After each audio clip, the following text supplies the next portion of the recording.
Says this hangout on air is live. That's what it says anyway. Let's assume that's true. That doesn't mean anything, but No, it doesn't mean anything. This is Bruce Rawls, and I'm speaking with Susan Dugan, and we were hashing over an idea of what to talk about in this series of conversations, and Susan came up with, I think, a really good topic, which is the backlash of the ego, and that whole arena of experiences that we have when we start actually practicing being kind and working with shared interests and just looking at the ego shenanigans and remembering to not take it seriously, and that usually pulls out all the stops and tells the ego, says, time to launch the heavy artillery. right. And so anyway, that's just sort of my opening commentary on it. Why don't you dive in and share what you were thinking? Well, it seemed to be relevant for me when we were emailing because,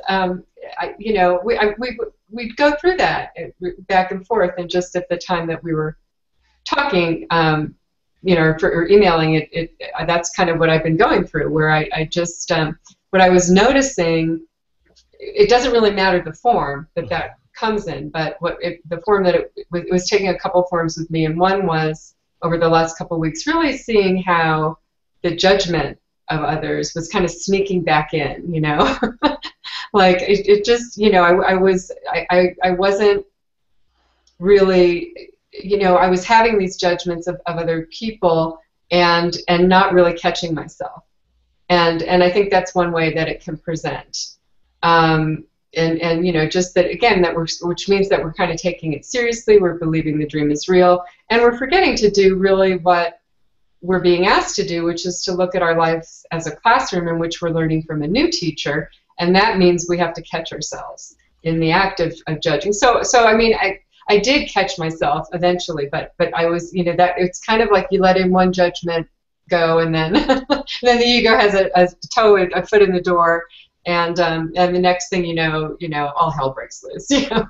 So I mean, that's one of the ways that it can sneak back in. But another way that really happens for, I think, any of who are seriously in a good way, meaning committing to this practice of healing our mind through trying to catch ourselves and trying to really question the cause of what seems to be happening to us. It can seem very, as you said, we can have these times where we're seeming like we're pretty right-minded, and we're going along and everything. It seems very easy to just immediately catch ourselves, and we're feeling pretty non-judgmental or whatever, and then it seems like there's some random issue that arises, seemingly random, so all of a sudden we're really sick, or all of a sudden we're emotionally like having a huge anxiety attack, or we're I mean, it doesn't even seem like it's connected with something external. It can just be like a just kind of meltdown that we're having.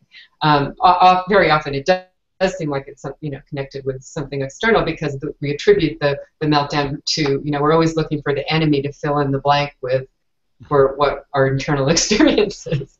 And we have we have an seemingly endless supply of enemies out there in one form or another. Yep, the vast goatscape of scapegoats. Right. I mean, and that would include I mean, by out there, I also mean anything that seems to be attacking our own body, an illness, a germ, a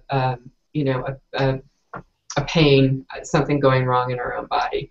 So, and suddenly we're in that state again of, what happened, and then we tend to judge ourselves. We tend to take it very seriously, or we tend to say, well, everything was going so well. I was being such a good student. What happened, And again, it's because we forgot that we actually chose this, and it's always a result of getting closer to we did have that prolonged experience, perhaps, of right-mindedness, of being really in communication and in intimate relationship with our inner teacher, Jesus, Holy Spirit, whatever symbol you're using, and feeling really that a reflection of that love.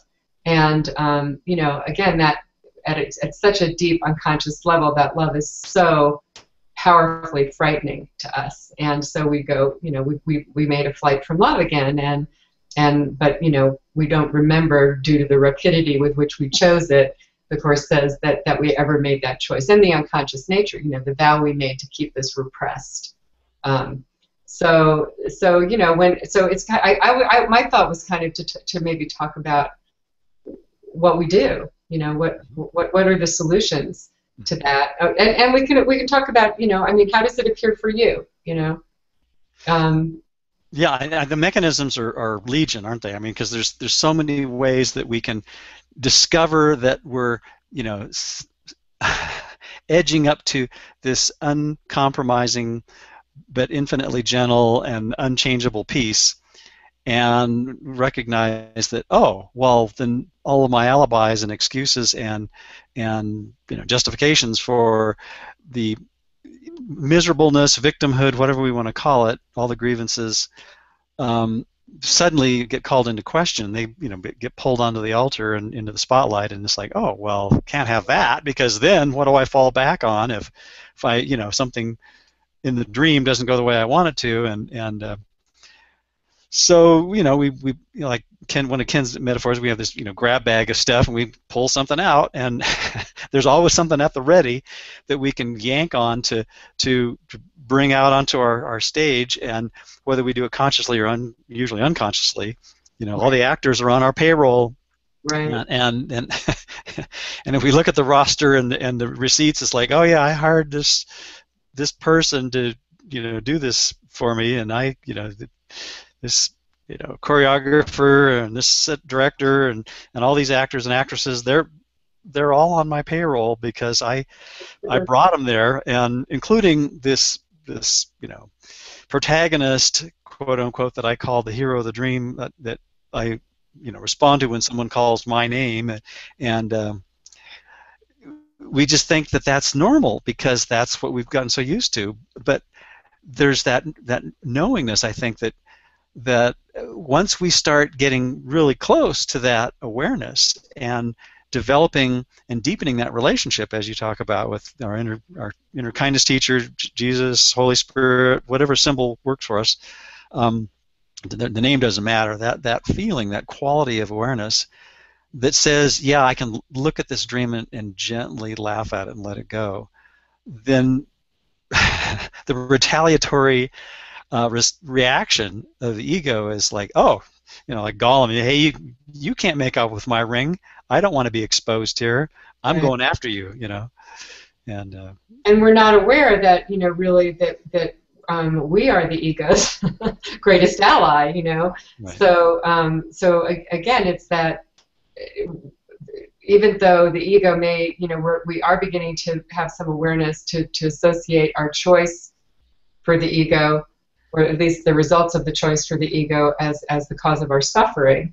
Mm-hmm. We nonetheless, it's a learned helplessness in which we're dependent on that ego drama and that ego juice, because it's the only thing that we know. It's familiar, and as much as this, something in the Course speaks to us.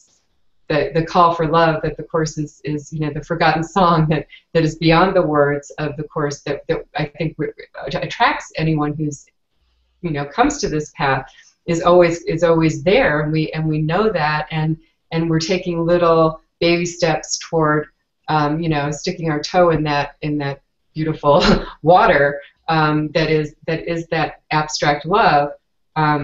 Boy, it's still terrifying, and so we go running away again, and that shows up in the form of a backlash in which we're experiencing this, some kind of. I mean, what always startles me is that it seems so random. It seems so out of the blue that this comes up, but in fact, it's not at all random, and And when we say that it follows an experience of that, of sort of being in relationship with that presence of love in our mind, that inner teacher, that doesn't mean necessarily at all that we're having some kind of blissful experience. That doesn't mean that we're walking around mystically knowing that we're one and all of that. I mean, which we'd all sort of like to do, but so what it means is that, again, that we're in contact with it. We're in dialogue with it. We're open to we're bringing all the things that we think we know, we're turning over. We're saying, no, I don't really know. And so we're coming with that humility, because it's really a pretty lopsided relationship, because we don't have anything real to bring to the table, Just the willingness, huh? That's it. It's just right. a little bit of willingness that Right. is required to say, my judgments and my assessments Right. are likely to be pretty flawed. Right. And I know So if I can laugh at them, then maybe I can head off the ego's retaliatory attacks by saying to myself, okay, I know this is going to happen. And like you say, it does seem kind of random sometimes, but when those things, we get smacked upside the head with an ego attack that says, oh, you're not going to hang out in this peaceful state here, because I'll see to it that something comes up on the script that we've all written together to make sure that you're upset about X, Y, or Z. But it seems like over time we can anticipate that, and the duration between the thwack and the aha gets shorter and shorter over time. That's true, fortunately. Yeah. The pain doesn't necessarily lessen. In fact, I think sometimes it's greater, because we're so much more aware of what's happening, and we're aware of the cause. We're aware that this is and again, so the not taking it seriously is to not condemn ourselves for it, which usually is what I do first. I mean, it's almost a knee-jerk reaction to say, what kind of Course in Miracles student am I? I mean, really, you're teaching the Course? Are you crazy? That whole ego loves to just get a hold of it, and so one of the ways that helps me when that happens is really the best way for me is to remind myself that I became afraid of love again, because somehow that diffuses that very judgmental math teacher voice that comes up for me, of just, what are you, like, you're just worthless, kind of you don't know anything, kind of thing, and you're an imposter and all of that. So I think that if we can remind ourselves that we're just frightened, and I always go back to lesson 182 of we all share the same inner child. We're all that frightened child who believes that it's lost in the she is lost in the dream, and ran away from home and will never be welcome home, and can never find now what it's looking for, and can never go back. I mean, that's the position that we all find ourselves in, or I mean, it's unconscious, but we're certainly operating under that belief, and so that kind of brings me to say that I just became afraid of love again.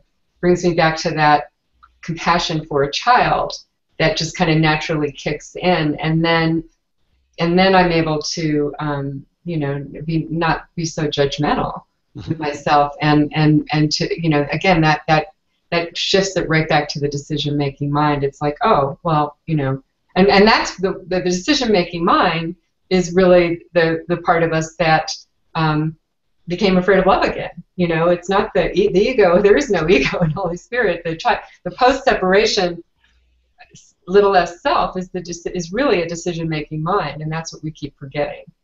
That's what we don't want to own. We don't want to take responsibility for it. But if we can be gentle about it and treat ourselves the way we would a frightened child, then we kind of just slip right back into the decision-making mind, and it's not so scary. you know, I think. I mean, that's one of the, Yeah, yeah, I think so. yeah, And the gentleness, I think, is so important too, because, like you say, if we're all, like little dreaming kids having a nightmare, and we can be gentle with ourselves, then it's like a soft whisper that says, you don't have to make a big deal out of this. It's right, not. It's not.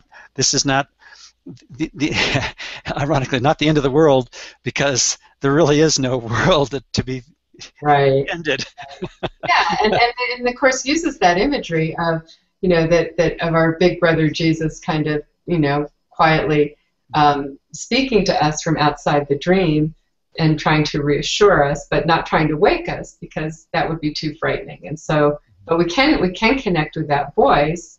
And I mean, often it comes to me these days in the form of Ken's voice, kind of saying something that Ken always said, like, there you go again, or oops, so what else is new? I mean, that's that not taking it seriously. He was never really, although he was very confrontational with us in teaching, by reminding us that of the truth of what the Course was saying and the metaphysics of the Course, and not kind of letting us off the hook and trying to make it real out there and blame the upset on something, someone or something else, to take it back to the mind.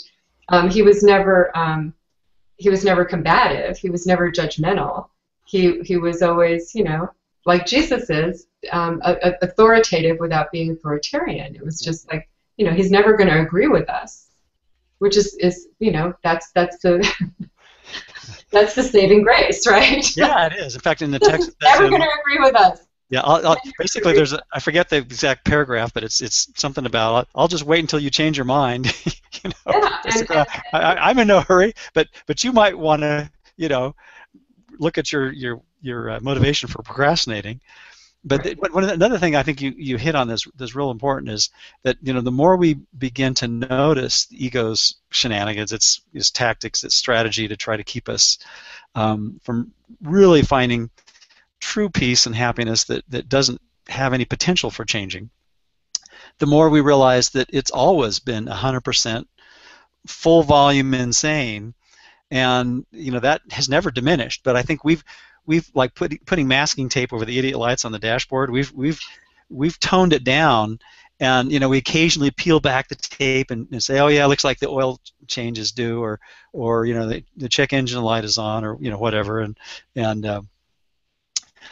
but most of the time we try to be oblivious to all those kind of promptings, and to our obviously our not to our advantage, but that's how ego wants it. So that we have bigger and bigger calamities. But the the irony is if there's no order of difficulty, then the ego is 100% insane all the time, and what we really are is 100% sane all the time, and we just shift the balance of the amount of time that we spend in those two thought systems. And we really do over time begin to, this practice does collapse the hierarchy of illusions. The Course talks about, because you really do begin to see that a minor twinge of annoyance hides the thought of murder, and that's not an exact quote, but that's in content. That's what the Course is saying, and so you really do begin to experience while you're practicing this that when I'm again, when I'm feeling judgment, I'm going to be miserable. It doesn't matter whether I'm judging a beheading, or I'm judging the way someone's tone of voice was, in my kitchen, which, in the world's terms seem like vastly different problems. But from the Course's perspective, they're all the same problem, and they're all that thought of murder. And really, this practice leads us, again, that's where the pain of this begins to sort of increase, because and that's our great motivator, is to see that this, wow, when I've chosen the ego, as you're saying, that it's 100% ego, and that it really feels bad. Yeah, yeah. And I think again there's that principle of if the ego is always 100% insane, that the pain um, of choosing the ego or believing that we were able to choose the ego never diminishes. It's just we choose it less and less, Spend less time with it, right? and if we're becoming more aware and more sensitive and more alert to what's always there, then it just seems like there's more pain. We've just we're sort Well, of I it, think doesn't it seem that way to you? I think you're more aware of it. You're not defending it, because Yeah, we repressed yeah, it all and right, we gave it a cause out there. right. And so once we start taking 100, responsibility for this, Mm-hmm. the awareness of, I think it is part of the process to experience not longer periods of pain, but more. We're letting ourselves experience pain that was already there, as you said, but we thought that the pain was caused by someone else, so it was their problem Yeah. to some extent, right? So I mean, really, completely. And so once we start seeing this was a choice that I made, I think we experience it more as more painful. But the upside of that is that we, that the pain is our great motivator. Bingo. And so that's what causes us to choose again. Mm-hmm. And Jesus is always teaching by contrast, and it's like, do you want when you choose the ego as your teacher, it's going to really hurt. I want you to look at that. It was already hurting. He's not hurting us.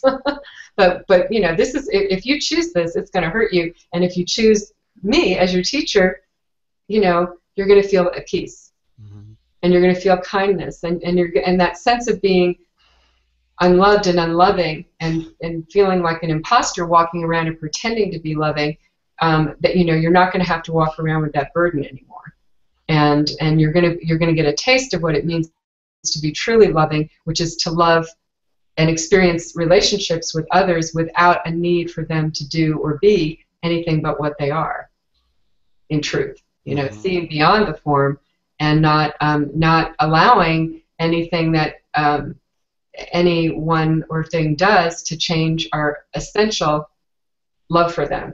Just even if we have to make do difficult things in form, even if we have to estrange ourselves from them in form, for our own protection, for the good of all, whatever. It's not about form, but at the level of the mind, we'll know that we're the same. Yeah. And that's such a relief. That's what we want. I mean, that's the innocence. We can't experience that innocence without first, letting the ones we love to hate off the hook. And we can't do that without turning back to Jesus, because the problem is always, again, that we ran away from love again. So we've got to turn back. There's a quote that, do you mind if I read one? Oh, but by all means, go ahead. If I can find it. I was looking this morning. This may not be, well, yeah. Let me just read this one, but never accord the ego the power to interfere with the journey. It has none, because the journey is the way to what is true. Leave all illusions behind and reach beyond all attempts of the ego to hold you back.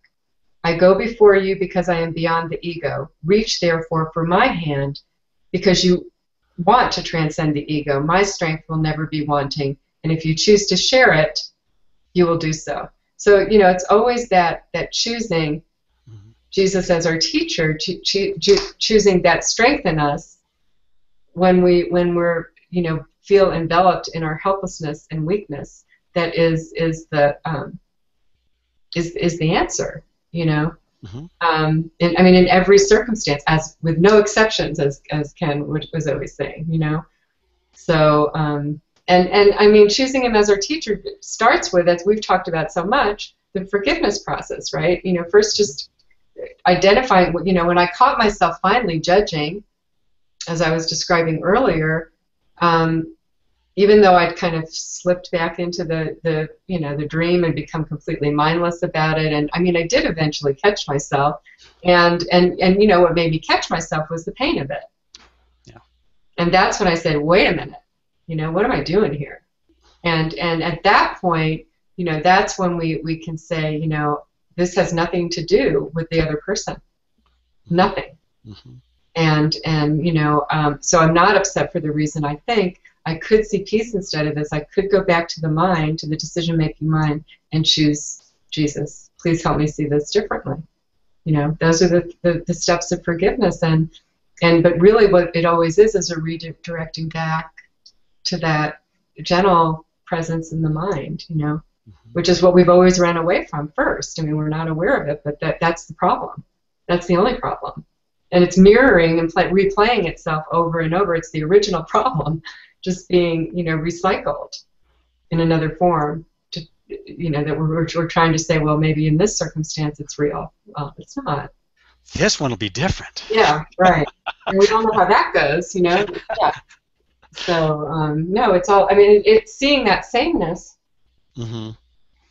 And remembering, when we, like you say, when we try to make one illusion different from another, and we either find ourselves, being, finding an aversion or an attachment to a particular outcome or person or situation, and right. and just say, when I catch myself doing that, and when I can remember to kind of be above the battleground of duality, and by listening to that gentle counsel inside, it's like, oh yeah, all illusions are the same. This body, that body, this planet, that planet, this person, that person, it's all the same illusion. And if I can remember to do that, then I can, drop all the defenses and all the expectations and all the specialness that gets appendaged to particulars and specifics, and then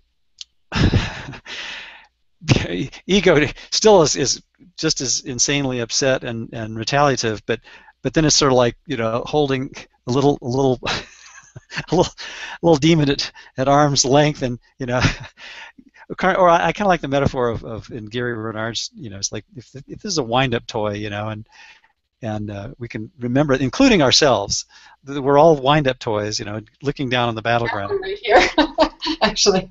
What's that? None. I have a little. Oh, you've got a wind-up toy? Yeah. Yeah. Oh. Oh, that's right. I think I remember that from. Yeah. Anyway, yes. Yeah, and why would we get upset with a mouse or a wind-up toy or a feather, or pick your metaphor? It's right. Nothing. It's just the little droplet stuff of our lives. We have it so myopically backwards that we distort what's nothing and try to make it everything. And that's just, plays right into ego strategy. And as long as the ego can keep us mindless and fixated on particulars and certain, specific situations, and making that the big deal, then it's like, got you again. You slipped on the ring of invisibility here, and now we're safe for a little while longer. Well, and that mindlessness is really the taking it seriously. That's what it means. Yeah. Seriously. Yeah. Which was the original problem, was not the tiny mad idea that we could separate from our source, but that it was possible that we took it seriously. We forgot to laugh, And yeah. So that's what we keep doing, is wanting to take it seriously.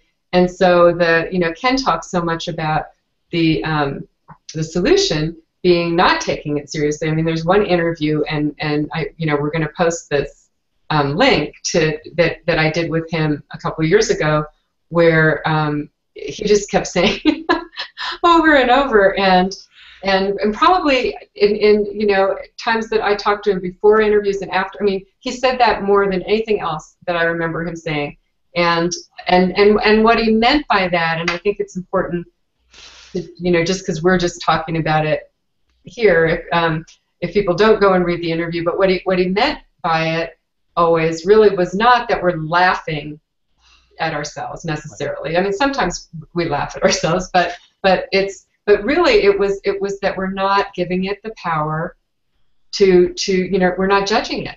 Mm-hmm. We're not condemning ourselves. We're taking it lightly, in the sense of saying, oh, when we catch ourselves doing what I was describing, of really judging, catching myself really in a judgmental situation, and I mean, it was just a random, the situation I'm thinking of. was one of those backlash things where it just seemed to randomly arise out of, where I've been right-minded, and then all of a sudden it was somebody that from my grab bag from the past that I, hadn't been an issue for a long time, but I just was like, okay, this was real, and I was defending it, and I was justifying it, and I was in a full-blown, I wasn't completely letting loose acting on it, but in my mind I was. and it's all in our mind anyway. And so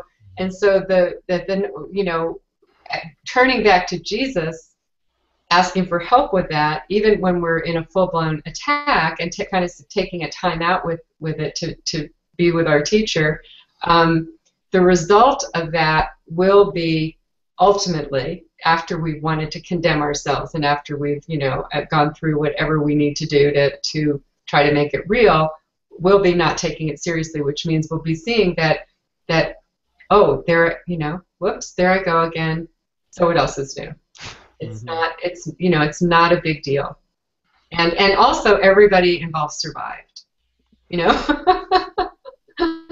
so including me, and went on to forgive another day. So it's not, at the end of the journey, the ego will be gone, dissolved, but we're not at the end of the journey. No, I think we've got a little bit more mileage.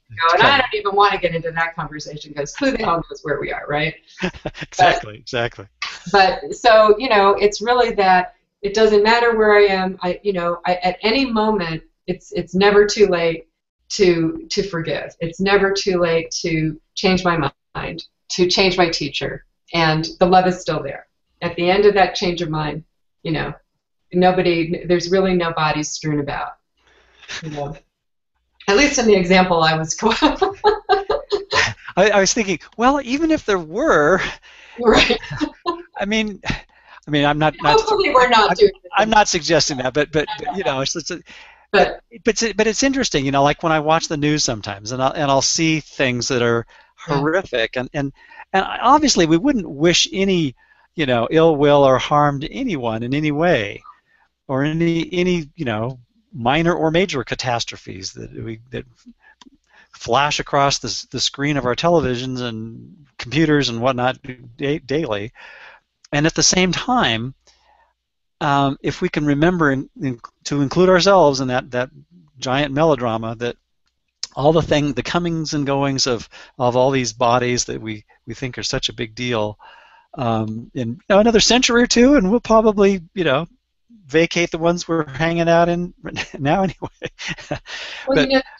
Well, the challenge, though, when we are watching the horrible things that go on, and bodies do horrible things. Right. Bodies. They really do. And of course.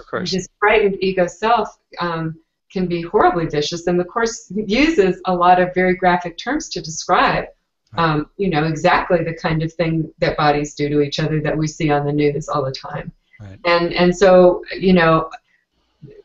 since this really is our dream, and it's only my own mind in need of healing at any given instant, when I'm observing that, really all I need to be doing is observing my own reaction to it, and then remembering that, asking for help to see that the same hatred that and the fear, the horrible fear that really caused people to act out in this way, that seems to be within these victimizers, is also within me, as is the same hidden desire that's alive in all of us as victims to be victimized. That is part of the ego thought system. Right. And so it's all, victims and victimizers are the same, and I'm the same as any one of them. And so the answer to all of that is to love them. Right. And to learn to love myself. And I can't learn to love myself until I can learn to see them as the same, and as essentially still lovable, regardless of what seems to have happened, and to really observe my own need to take sides in my mind in a situation like that, and to really want to rush out and almost overwhelmingly we want to side with the victim, because we're siding always with the victim within. And there are no sides. It's all the same frightened child that I was talking about in lesson 182. But boy, is that difficult to see in form. And we can't do that alone. Of That's not course. our perspective. Right, right. But like you say, I think that the thing to do is to catch yourself when you start to judge and realize, oh, this is my projection. No matter what it is you're seeing, no matter how seemingly benign or horrific, the whole spectrum of the whole gamut of stuff that crosses our awareness in a given moment, given day is it's all, you know. Well, if I'm reacting to it, it's my projection. Yeah, yeah, I mean, yeah. it's not literally my. I mean, Right. we don't need to get into that. But Yeah. if I'm reacting, if I'm having a judgment about it, then Right. I'm Right. projecting. Yeah. I'm siding with one of the figures on the screen, and that means I'm siding against the truth. Right. Right. I'm siding against love. Yeah. It's when we're swinging at it that we find ourselves moving from the audience to the screen. Right. And taking sides or Yes. in any way feeling the least bit upset or Right. unsettled, whether it's a positive or a negative, with special love or special hate, it doesn't really matter. It's if we can just notice that and just say, that's not bringing me peace, then that moves us back out into the audience or maybe the projection booth. I mean, really, it's my secret desire is to see myself, and also to see how quickly we want to distance ourselves. We want to say, in our own mind, well, that's just. I mean, again, when we're condemning the victimizer, we're saying that, that I'm different. I'm different from them. I don't have, I'm the face of innocence. Right. I would never do that to another person. Moi. Yeah, and again, that's only based on form, and form lies. Right. Form is always, any attack of the smallest judgment is the same as what the most horrific thing that we can imagine from the Course's perspective, because in truth, anything that is not all love is hate. Mm-hmm. So anything that doesn't include everyone in its love is hate. And so, the ego's thought system, there is no real love in it. Not a drop, not a shred. Right. And so, I mean, that's what we work with. It's that paying attention to my reactions as soon as I catch myself, and then not taking it seriously, meaning we turn back to Jesus, we turn back to our teacher. We have to come back again and again to the idea that I don't know. I mean, how can I know? I don't even know what I am.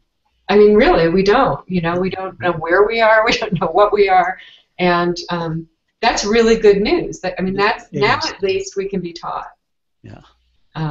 Whereas when we're insisting that we do know, and the reason I'm upset is, and we're telling somebody our story, and we're involved in the whole, which we all do.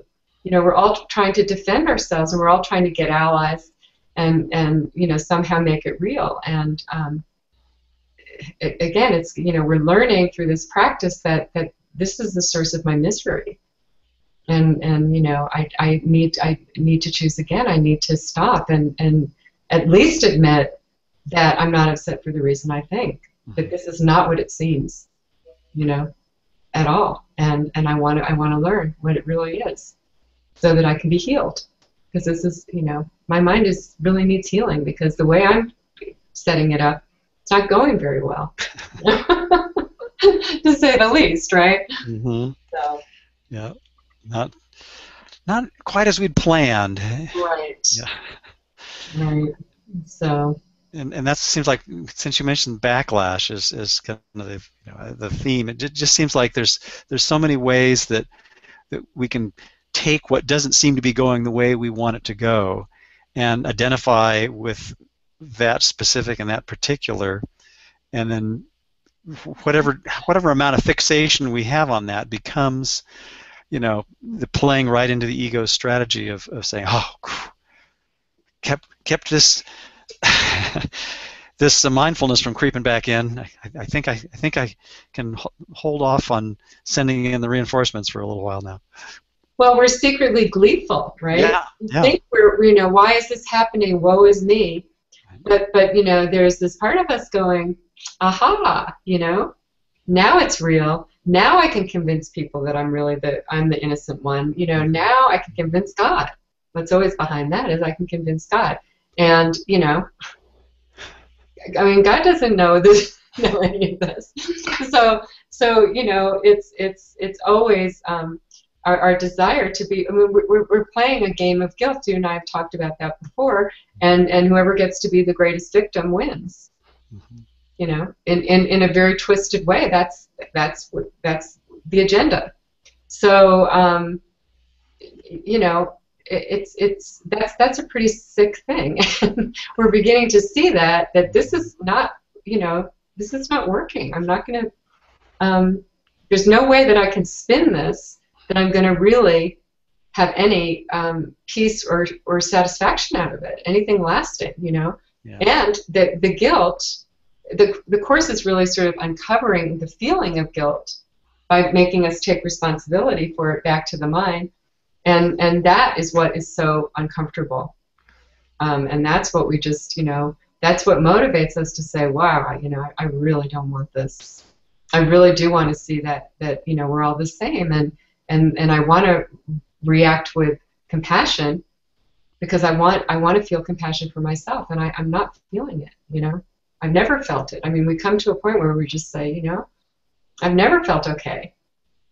And Jesus is leading us to the possibility that we're all okay, that nothing happened, you know, that there's no, that we're all innocent of this horrible thing we've accused ourselves of. And the horrible thing, everybody shares the same crime, you know, in the unconscious mind. And so, you know, that's the frightened child. That's the same inner child that we all have. I mean, no wonder it's acting out, you know. It's trying to protect this, and it's never going to work, you know.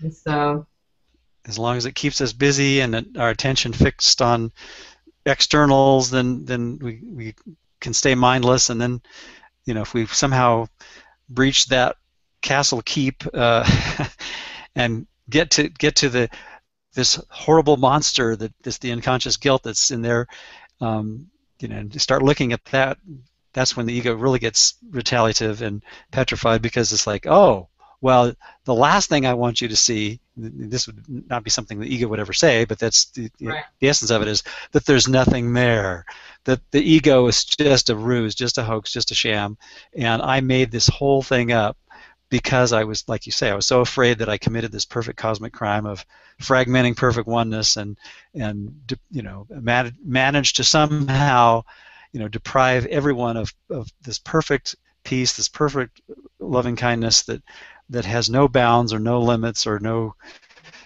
end or beginning. Right. And to further echo what you said earlier, you know, God has no knowledge whatsoever of this silly game that we're playing. It's just a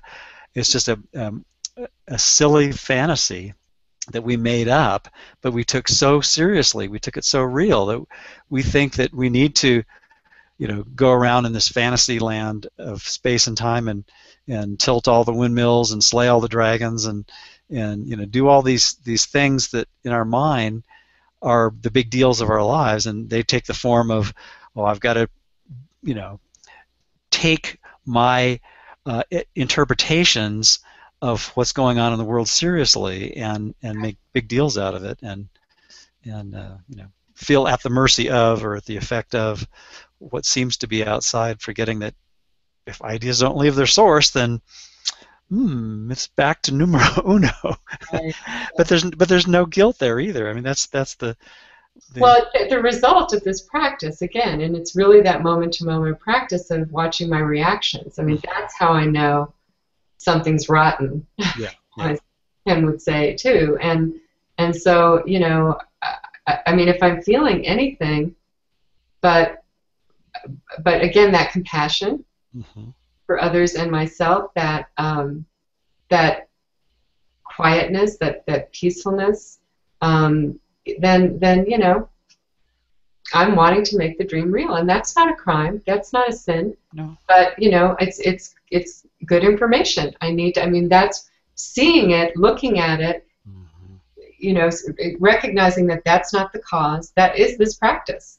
That means that's what it means to be a course student. We're in school, and so being a good course student means just watching and observing and really catching. Every time we catch ourselves doing this, we've let go. That means we're letting go. We're able to let go of a little more. So it is a gift in disguise, in that sense. And I mean, I even think that the backlash, it can be looked at as a gift too. If you want to, call it the gift in the backlash, is that we are getting a little closer to the light each time. As this guilt is being undone for us through this practice, all we have to do is I'm not upset for the reason I think I could see peace, and the turning back to Jesus, and then waiting for that awareness to return. But we have to do it a lot.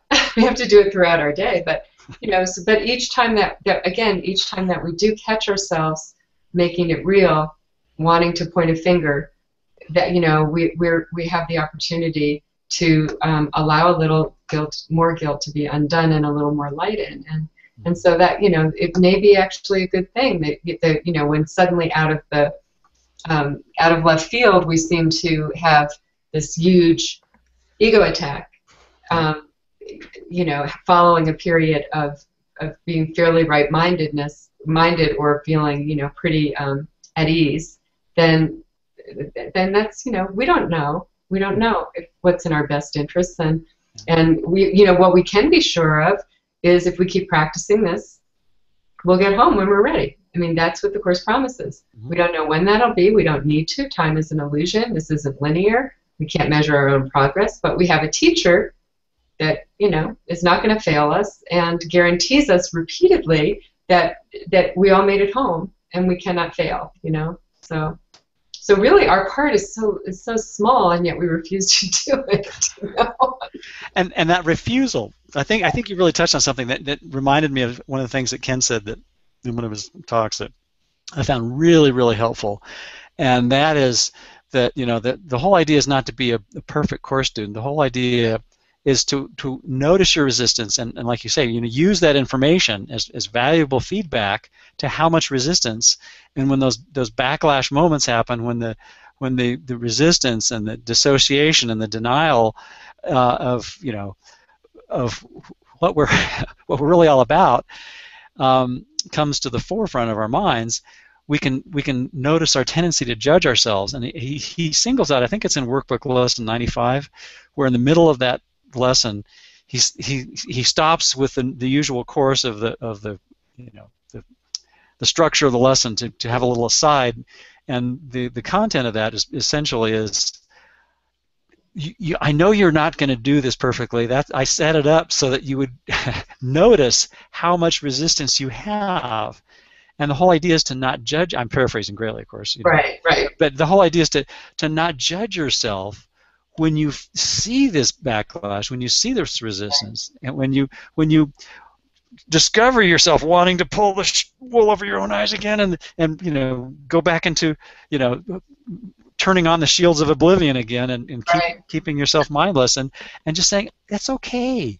You can take all the time you want. I mean, you might just perchance might want to use all of these classroom opportunities every single moment to forgive yourself and every seeming other. But you can take your time if you want to, but that may not work out for your best interest. But the whole point is better if you do. But don't judge yourself. Don't add to the guilt by feeling guilty for the guilt and for the that kind of thing. Right. And I mean, again, it's that compassion. That's why it helps for me to just remind myself that I became afraid again, because then that sort of immediately shifts me out of that self-blame, because I go again to that sort of image of, well, you know what? I became a frightened child again. I mean, we are frightened children here, and what we're being asked to do, or the end product of this, where it's leading us, we sense that, but it's so unfamiliar territory to us, and so of course we're going to be afraid. I mean, there's just, I mean, we know this learned misery, at least, is, we think has some little scrap of something here. Me. It reinforces the separate identity and keeps the ego from panicking further, we think. Right. I mean, at least I can try to extend how long I'm here, however miserable, so that I have something, because the alternative in the ego thought system is nothing. And so we're learning that that it's really the opposite. but we don't trust that yet, and this is a development of trust. Yeah. So and that comes from practice. That comes from just like you said, we're in school. Jesus doesn't expect us to do it perfectly. He knows we're afraid. And he never failed a student. Said before, right? So he's not judging us, and and we all, we cannot fail. I mean, I wish I could. I'm going to need a new book to do that, because mine is so ridiculously marked up and falling apart. But if you went through the course, I bet, and took a highlighter, and just every time that it said you cannot fail, or something to that effect. I mean, it seems to me now that it's all over the place. I missed it a lot of times, but it's almost like everywhere in the course that you can't fail this. Mm-hmm.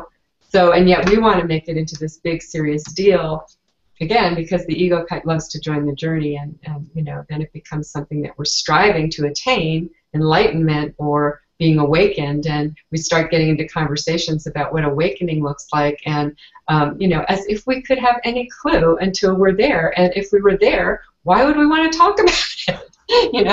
And so it's kind of, I mean, it's just the ego's always trying to inch in, I think.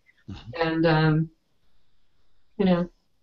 we're just in school. Yeah, and the element of fear, I think, in the ego's backlash strategy, I think is really, I find it helpful to whenever I notice any little smidgen of fear, which usually takes the form of some kind of expectation or distancing myself from some desired state or outcome, or that whole gamut of stuff. But anything that is unsettling, and that kind of ties into something that you were saying, reminded me, is that if we're all little children in at heart, kids, as long as they get attention, they don't care if it's positive or negative attention. Right.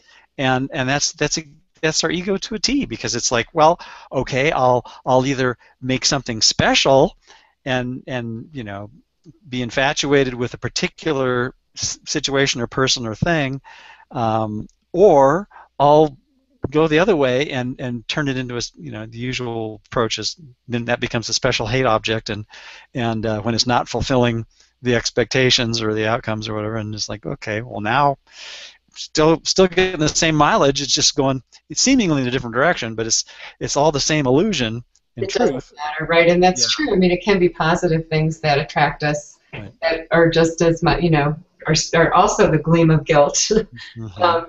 But what we're unaware of is that the positive, the seeming positive, and the seeming negative gleam just as brightly for us, mm-hmm. and it doesn't matter, which one we go for. It's and yes, the image of a the child, doesn't matter which way it acts out.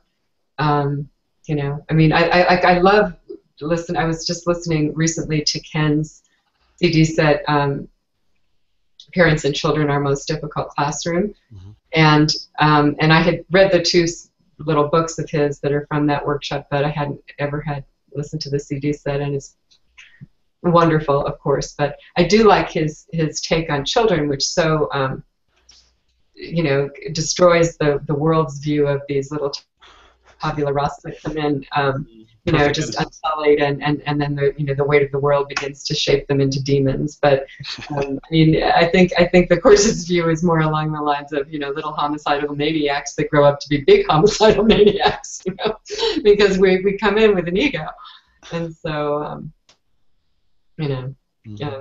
but it is a great CD set, and it you know, it again, the course, from the course's perspective, every relationship is the same, every problem is the same, and the big ego meltdowns and the ego's backlash and all of that, you know, all the ways we try to dream up impediments to actually doing this and actually getting, you know, healing our mind, they really amount to nothing, because again, we're going to make it home. It's just how long we want to delay, and that's a question to keep asking ourselves, because, and reminding ourselves that if this is the cause of my suffering, how long do I want to suffer? You know, that's really the question. And apparently it's a long time for most of us, because, but you know, it's not, it is not infinite. No, no. So. No, and as you're pointing out, there's a lot of places in our beloved Blue Book that remind us that it's a done deal, not to worry, you know, the outcome is assured. We never left perfect oneness. We just need to, you know, wake up from the dream that something happened to that.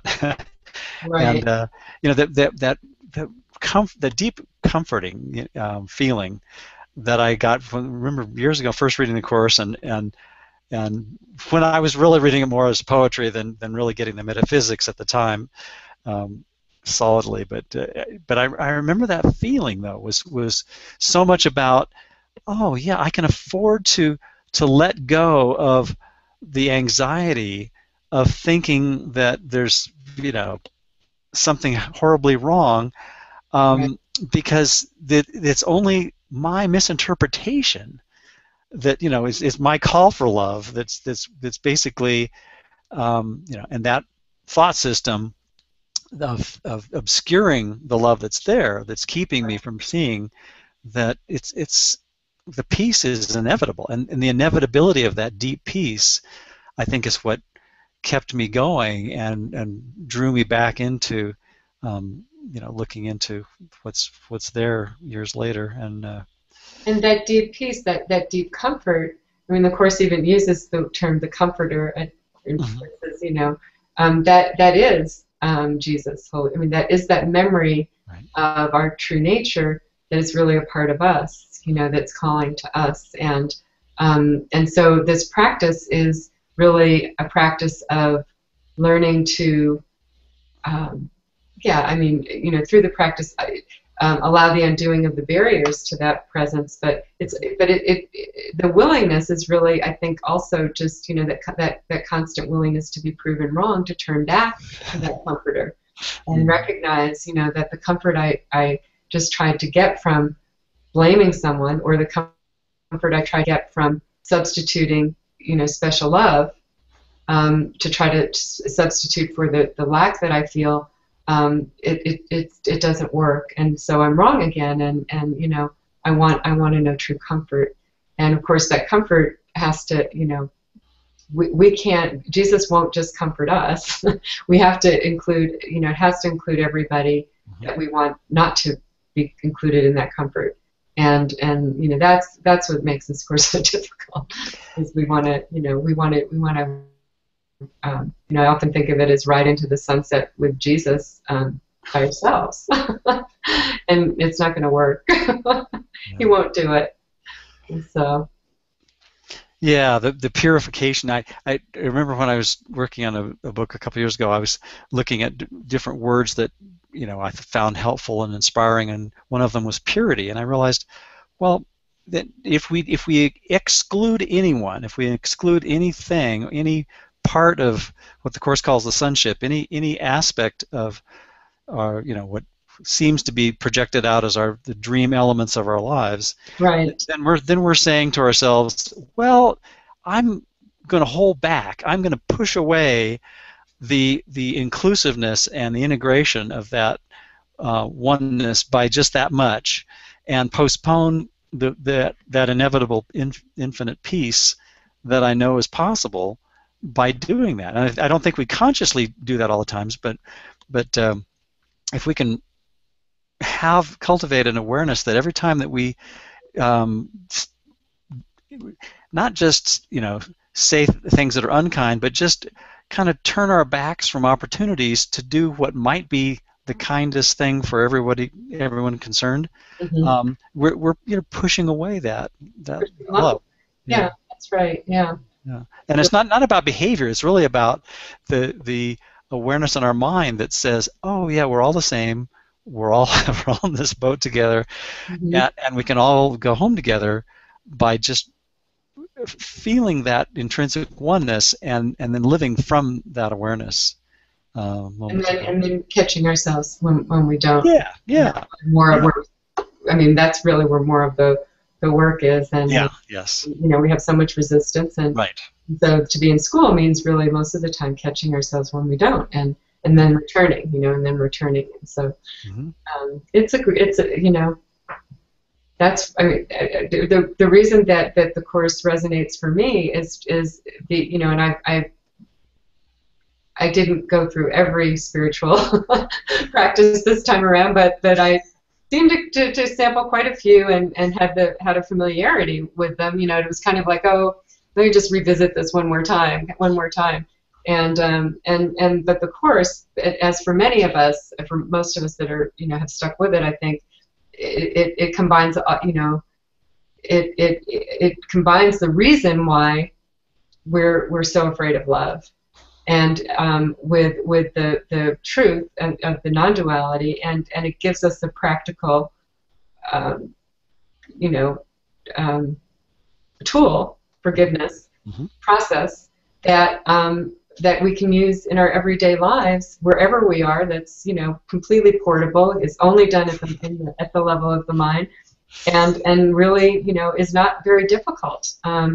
It's I mean it's hard to do it because of our resistance, but the process itself is very, very simple. Again, it's just really questioning the cause of all of our reactions, and asking to see that differently, because denying the cause, using denial that we use to try to get away from God to bring us back to God, a different kind of denial that's actually going to heal our mind and dissolve the barriers to love. So um, We could see peace instead of this. we What do could, you know? we could. I think we could call it a wrap too, unless there's anything. Sure, Yeah. sure, sure. Yeah, well, this has been excellent, as always said. So, Susan, thank you. I've been talking with Susan Dugan. This is Bruce Rawls, and we've been discussing the ego backlash and some How much ideas around it, and how to to catch ourselves and forgive ourselves and not judge ourselves and all that kind of good stuff. So, thank you for joining us, and we'll see you on the web next time. Thanks, Bruce. Thanks.